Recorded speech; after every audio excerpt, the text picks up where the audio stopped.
আসসালামু আলাইকুম। এখন শুনবেন সংবাদ শিরোনাম। ঈদের ছুটি শেষে খুলেছে অফিস আদালত, সচিবালয়ে কাজে যোগ দিয়ে একে অপরের সাথে করছেন শুভেচ্ছা বিনিময়। 11-এর সময় আলোচিত সেনা কর্মকর্তা অবসরপ্রাপ্ত লেফটেন্যান্ট জেনারেল মাসুদ উদ্দিন চৌধুরীকে আটক করেছে ডিবি। হত্যা মামলায় পরোয়ানাভুক্ত আসামি তিনি। কলম্বিয়ায় বিমান বিধ্বস্তে নিহতের সংখ্যা বেড়েছে 125 আরোহীর মধ্যে 114 জনই সামরিক বাহিনীর সদস্য।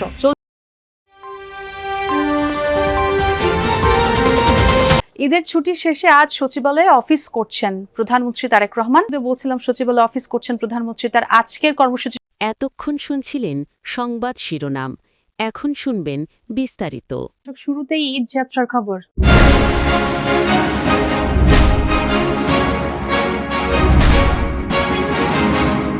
প্রিয়জনের সাথে ঈদ উদযাপন শেষে আবারও ঢাকায় ফিরতে শুরু করেছেন মানুষ। ভোরে সদরঘাট লঞ্চ টার্মিনালে ঢাকায় ফেরা মানুষের ভিড় দেখা যায়। দক্ষিণাঞ্চলের বিভিন্ন এলাকা থেকে সন্ধ্যায় ছেড়ে আসা লঞ্চ ভোরের দিকে সদরঘাট টার্মিনালে পৌঁছায়। এ সময় যাত্রীরা জানান, পরিবারের সবাইকে নিয়ে খুশির ঈদ উদযাপন শেষে নির্বিঘ্নেই ফিরেছেন ঢাকায়। ছুটি শেষে আবারও কর্মদিবস শুরু হওয়ায় অনেকেই আজই অফিসে যোগ দেবেন।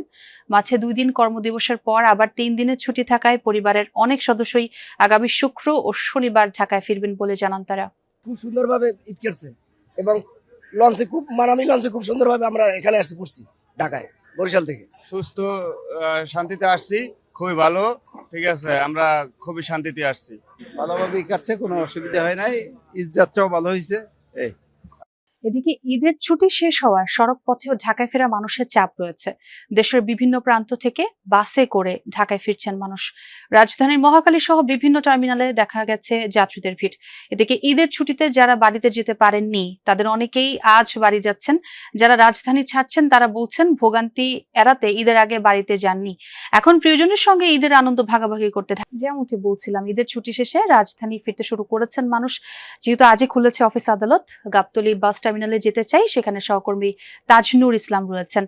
তাজনুর, আজকেই তো অফিস আদালত খুলছে, ঢাকায় ফেরা মানুষের চাপ কেমন দেখছেন, কি অবস্থা সেখানে? ধীরে ধীরে ভিড় বাড়ছে, সেটি গাবতলীর চিত্র দেখলেই খুব। ফেনী 3 আসনের সাবেক সংসদ সদস্য অবসরপ্রাপ্ত এবং 1-11-এর সময় আলোচিত সেনা কর্মকর্তা অবসরপ্রাপ্ত লেফটেন্যান্ট জেনারেল মাসুদ উদ্দিন চৌধুরীকে আটক করেছে গোয়েন্দা পুলিশ। সোমবার দিবাগত রাতে বাড়িধারা থেকে তাকে আটক করা হয়। গোয়েন্দা প্রধান শফিকুল ইসলামের নেতৃত্বে ডিবির একটি দল বাড়িধারা ডিওএইচএস এলাকায় অভিযান চালিয়ে তাকে আটক করে। হত্যা মামলার আসামি হিসেবে তার বিরুদ্ধে গ্রেফতারি পরোয়ানা রয়েছে। মাসুদ উদ্দিন চৌধুরী মালয়েশিয়ায় জনশক্তি রফতানির মূল হোতা। 11শ জাতীয় সংসদ নির্বাচনে ফেনী 3 আসন থেকে আওয়ামী লীগের প্রার্থী হতে মনোনয়ন ফর্ম নিয়েছিলেন তিনি। তার 5 দিনের মাথায় জাতীয় পার্টির মনোনয়ন ফর্ম কেনেন। এরপর দিনই জাতীয় পার্টির সভাপতি মণ্ডলীর সদস্য হন। 1-11-র সময় আলোচিত সাবেক এই সেনা কর্মকর্তা। ঈদের ছুটিতে আনন্দ উল্লাসে মেতে উঠেছে দুবাইয়ের মিরাকল গার্ডেনের আদলে তৈরি গোল্ডেন স্টার পার্ক। নরসিংদী শহরের মেঘনা নদীর পাড়ে গড়ে ওঠা এই পার্ক হয়ে উঠেছে ফুল ও প্রকৃতিপ্রেমী ভ্রমণ পিপাসুদের অন্যতম পছন্দের স্থান। নান্দনিক সাজে সজ্জিত পার্কটিতে রয়েছে রোমাঞ্চকর রাইডের ব্যবস্থাও, যা দর্শনার্থীদের ঈদের আনন্দে যোগ করেছে বাড়তি মাত্রা। চারিদিকে দেশ বিদেশের হরেক রকম ফুল, বাতাসেও যেন উৎসবের আমেজ। ঈদের ছুটিতে নরসিংদীর গোল্ডেন স্টার পার্ক হয়ে উঠেছে মানুষের মিলন মেলা। ফুলের সৌন্দর্যে মুগ্ধ হয়ে পরিবার নিয়ে ঘুরে বেড়াচ্ছেন নানা বয়সী মানুষ। 50 বিঘা জায়গা জুড়ে নির্মিত পার্কটির অবস্থান নরসিংদী শহরের মেঘনা নদীর পাড়ে। প্রাকৃতিক ফুলের সৌন্দর্য উপভোগের পাশাপাশি রয়েছে বিভিন্ন ধরনের রোমাঞ্চকর ও আনন্দদায়ক রাইড। দর্শনার্থীরা জানান, নান্দনিক সাথে সজ্জিত পার্কটি তাদের ঈদের আনন্দে যোগ করেছে বাড়তি মাত্রা। এত সুন্দর ফুলের সমারোহ ঢাকায় তো আর দেখা যায় না। নরসিংদীর আশেপাশে জায়গা হিসেবে এটা খুব বেস্ট, নদীর ফ্লেভারটাও পাওয়া যায়, সব মিলে খুব ভালোই লাগছে এখানে ঘুরে। সবকিছুই অনেক সুন্দর, যেহেতু সব বাস্তব ফুল। পেরুর সীমান্তবর্তী আমাজন অঞ্চলে কলম্বিয়ার সামরিক বিমান বিধ্বস্তের ঘটনায় প্রাণহানি বেড়ে দাঁড়িয়েছে 66 জনে। এই তথ্য নিশ্চিত করেছে দেশটির সরকার। বিমানটিতে 125 আরোহী ছিল, যাদের মধ্যে 114 জনই সামরিক বাহিনীর সদস্য। বিমানটিতে 125 আরোহী ছিল, যাদের মধ্যে 114 জনই সামরিক বাহিনীর সদস্য। বেশ কয়েকজনকে উদ্ধার করে ভর্তি করা হয়েছে হাসপাতালে, যাদের মধ্যে অনেকের অবস্থায় আশঙ্কাজনক।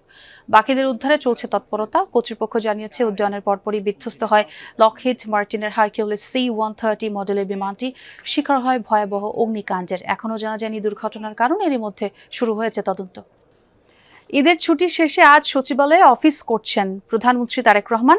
আরো জানবো সচিবালয় থেকে আমার সহকর্মী সাইফুদ্দিন রবিন আমাদের সঙ্গে যোগ দিয়েছেন। রবিন, দর্শকদের বলছিলাম সচিবালয়ে অফিস করছেন প্রধানমন্ত্রী, তার আজকের কর্মসূচি সম্পর্কে একটু জানতে চাই বিস্তারিতভাবে।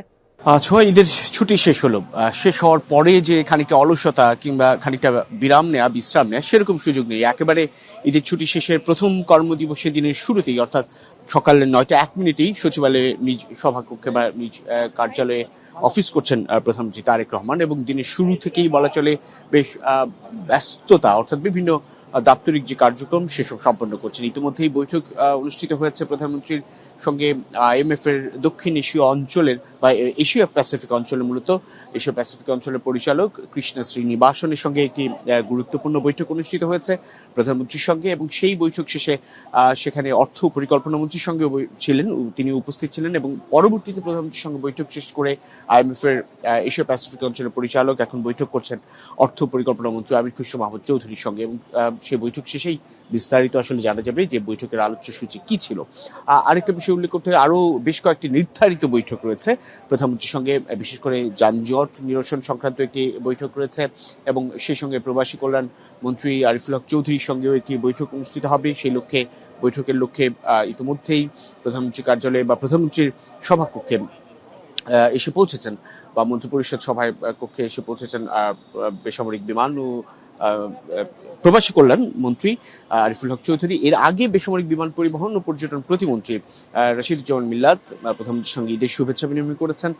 ঈদের শেষে এই প্রথম কর্মদিবসের দিনে যদি বলতে চাই যে বিভিন্ন মন্ত্রণালয়ের দায়িত্বপ্রাপ্ত মন্ত্রী যারা রয়েছেন তারাও কিন্তু প্রধানমন্ত্রীর সঙ্গে এক ধরনের শুভেচ্ছা বিনিময় করতে আসছেন, যেখানে খোদ প্রধানমন্ত্রী নিজেই সকাল 9টায় বা নির্ধারিত অফিস সময় শুরু হওয়ার পরপর নিজের কর্মদিবস বা কর্মযজ্ঞ শুরু করেছেন। তখন বাদবাকি মন্ত্রীরা কিংবা সচিবালয়ের অন্যান্য কর্মকর্তারা তারাও আসলে অলসতা দেখানোর কোনো সুযোগ নেই। সেক্ষেত্রে বলা চলে পুরো সচিবালয় জুড়েই যে কর্মচাঞ্চল্য বা কর্মযজ্ঞ সেটি শুরু হয়ে গেছে ঈদের ছুটি শেষ করেই প্রথম কর্মদিবসে, এবং সেটি অব্যাহত থাকবে।